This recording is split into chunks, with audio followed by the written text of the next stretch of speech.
قبل ما نبدأ الفيديو عايزاكي تعملي حاجة غريبة شوية. وانتي بتسمعي الفيديو ده بصي حواليكي، مش تنضفي ولا تعدلي، بس بصي حواليكي. شايفة ايه؟ حاجة مكتومة، كرسي متشال عليه هدوم، ركن دايما متلخبط مهما عملتي. الركن ده مش مجرد ركن في البيت، ده ركن جواكي انتي. الفيديو مش هيقولك استخدمي منظمات ولا قسمي الدولاب ولا اعملي جدول. الفيديو ده هيجاوب على السؤال الحقيقي: ليه كل مرة ببدأ واتحمس وبعدها اقع من تاني؟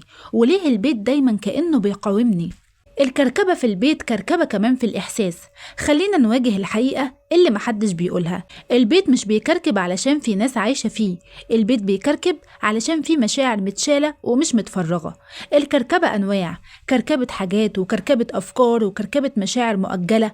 وأكتر نوع خطر المشاعر اللي بنحطها على الرف.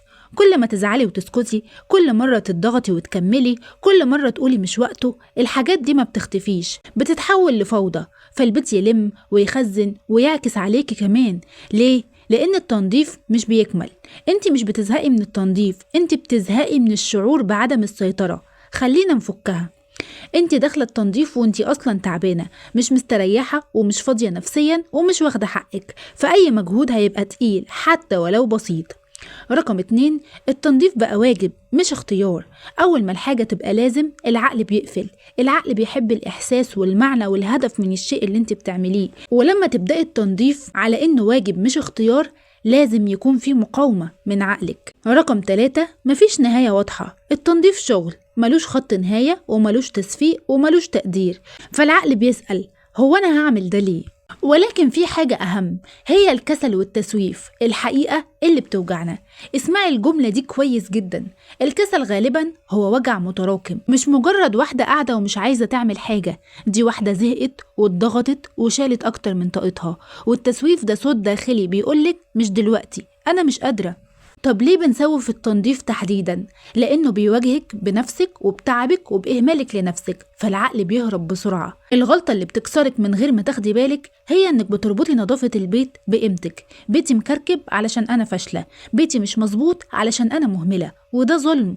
البيت بيتأثر وبيتعب وبيتلخبط زيك بالظبط، وانت مش مطالبة تكوني قوية دايما ومنظمة دايما ونشيطة دايما، انت إنسانة برضو. ودلوقتي لازم تعرفي إن الكلام الجاي ده مش نصايح، ده تغيير طريقة تفكيرك. رقم 1: التنظيف مش البداية، البداية هي راحة صغيرة اللي هتقعدي فيها مع نفسك وتاخدي نفس وتقولي أنا تعبانة، وده مش عيب. ورقم 2: إنك هتشتغلي بالنية مش بالقهر. يعني إيه الكلام ده؟ يعني وإنتي ماسكة أي حاجة قولي أنا بعمل ده علشان نفسي وعشان ربنا يرضى عني، مش عشان حد، وعقلك بيسمع كلامك. رقم 3: ما ترفعيش سقف توقعاتك أو سقف مجهودك في البيت. يعني مش البيت كله، مش الشقة كلها، ومش يوم كامل نفضل نشتغل فيه، لا، حاجة واحدة بس، ركن واحد، 10 دقايق، ربع ساعة، أحسن ما تفضلي قاعدة وما تعمليش حاجة خالص. والحاجات دي مع التكرار بتعمل فرق كبير جدا في يومك وفي حياتك وفي الضغوطات والحاجات اللي وراكي. رقم 4: إنك تخلي التنظيف فعل بحب.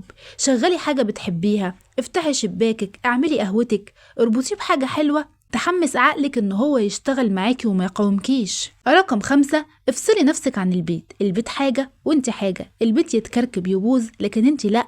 اهتمامك بنفسك ده شيء اساسي ومش رفاهية، ولازم يكون موجود حتى لو الدنيا مكركبة حواليكي. بدل ما تبدأي بكركبة البيت، ابدأي بنفسك. سرحي شعرك، البسي لبس حلو ومريح يريحك، اهتمي ببشرتك. كل ما هتلاقي نفسك مهتمية بنفسك أكتر، هيبقى عندك دافع قوي إنك تهتمي ببيتك وبكل حاجة حواليكي. ولو لسه لحد دلوقتي قاعدة بتسمعيني، ده أحسن وقت تقومي تتحركي فيه.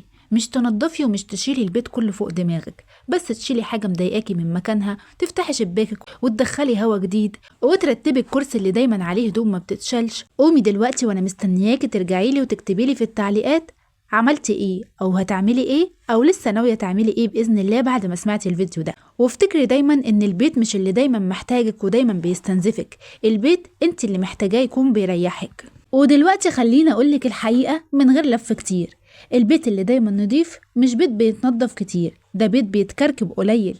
يعني السر مش في المجهود، السر في الطريقة نفسها. والطرق اللي جاية مش مثالية، دي طرق ناس تعبانة بس ذكية. والقاعدة الذهبية اللي هتطبقيها هي إن أي حاجة تدخل البيت لازم حاجة تخرج. قطعة لبس جديدة يبقى قطعة قديمة تمشي. أداة مطبخ جديدة يبقى في واحدة ملهاش لازمة تتشال. ديكور جديد تشيلي حاجة قديمة اعتدتي على رؤيتها أو ما بقتش مناسبة. ليه؟ لأن الكركبة بتيجي من التراكم مش بس من الإهمال.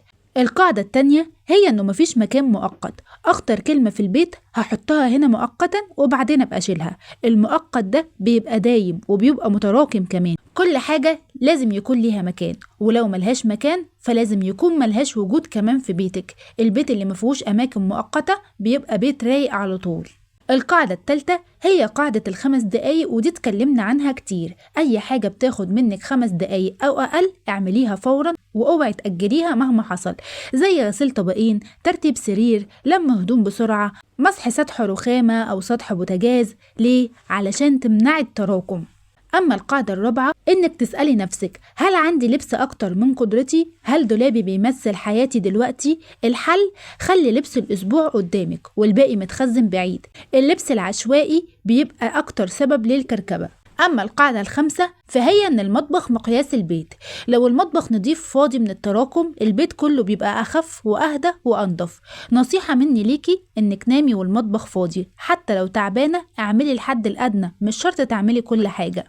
أما القاعدة السادسة فمفيش غسيل عشوائي. الغسيل يكون يومين ثابتين في الأسبوع، ومفيش أي هدوم محتاجة تتغسل تكون بره سلة الغسيل، ومفيش هدوم تكون على الكرسي مهما حصل.